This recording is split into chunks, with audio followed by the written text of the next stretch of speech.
Hi everyone. So today is May 29th, 2025, and I'm going to start sharing my dreams as soon as I get up, while they're fresh in my memory, because I realize that there are messages, so much messages in dreams, and I write them on paper and I record them sometimes, but they go nowhere. Yeah. So this one is very interesting. So I was with a council, and I don't believe I got a name, but I had this visual of blue beans around me. The one thing that I bring back that is magnificent for me, I kept bawling. My eyes are still tearing up because I'm still in that energy. There was so much love. I mean, the frequency of love where I was in this dream state is so overwhelming that I kept bawling because it was so overwhelming and it felt so, I don't know how to explain the love, but it's, oh gosh, it's second to nothing. But anyway, I was not earthbound because it was as if they were watching Earth. So they're like the overseers of Earth in a sense. I'm telling you how I felt in the dream, and I'm telling you everything that I observed. But they were watching like clips of things that were happening on Earth. And I'll be honest with you,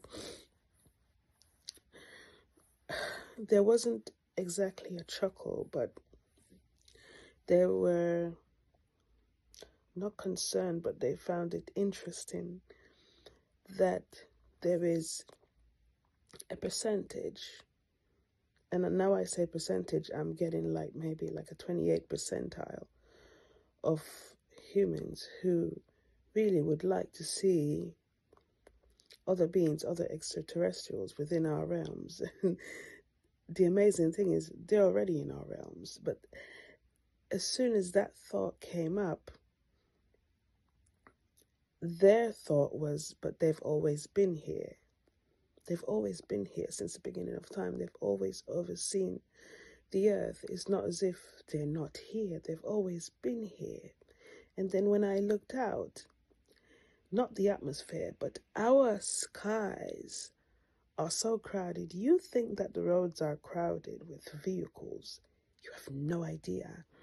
Our skies are literally like an interdimensional airport. It's crowded. It's busy.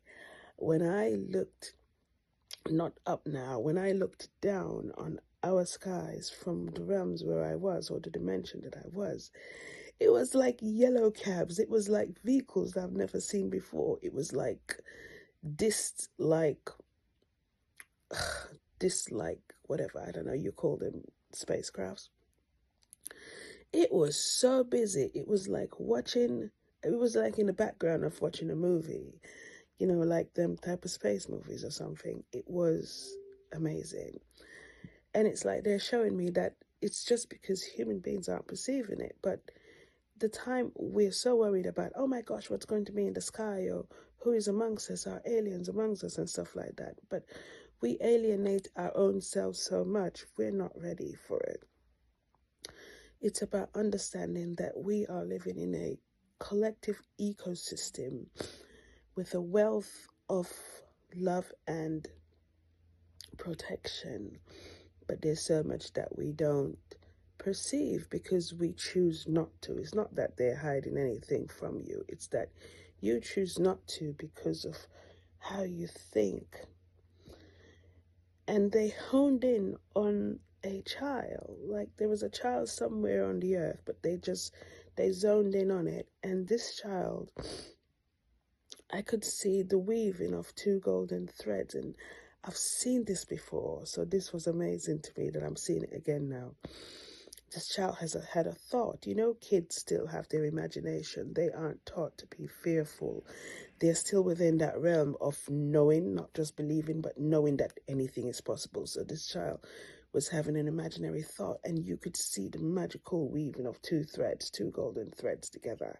And as the child got excited, it started duplicating itself. So it was 2 threads, then 4 threads, and 6, then 8. And it started to weave this beautiful, oh my gosh, collage of, I don't know what it was, but it was like a weaving. And there was somebody who came in who was an adult who said something to the child, like, stop imagining, or get out, Adults usually do this to say, snap in the real world, that's not real. And the minute the person said that, the threads started to unweave themselves. And I think what they were showing me is just a thought, just your thought. You're creating your own reality right now. You're creating what you're experiencing right now. However, the fear system that you put yourself in unweaves that which you are supposed to be, unweaves the truest version of yourself. And that to me was amazing, because we don't think like this. We think of everything tangible and physical, and the only thing that we're supposed to do is wake up, go out, work, go to school, get this particular thing, because that's the only thing that we need to do to be there. And we've charted this blueprint for ourselves that is so limiting. And they're observing, but they find it very interesting that we really still believe that we're so limited as beings, because we're not limited. We are so much more than flesh and bones, you know what I mean? So this dream was very interesting for me, because they were sitting there and I was allowed to be there observing with them. I don't know why yet, but I think this is interesting. I don't know if anyone's ever had anything like this or heard of anything like this before, but I was just sitting with this council, and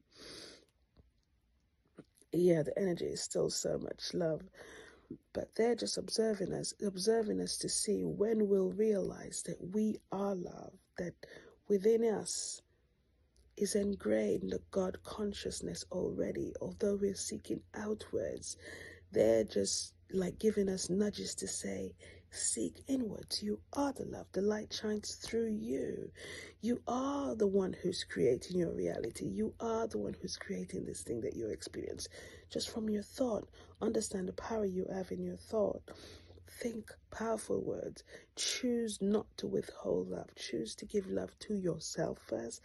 And you eventually, abundance and everything that you seek literally runs after you. If you could understand, this is the blueprint. So they were just observing with love, with the most intense love. Anyway, this is dream number 1. I woke up after 3 o'clock and I went back and I had another dream. So let me share that one with you in another video, okay?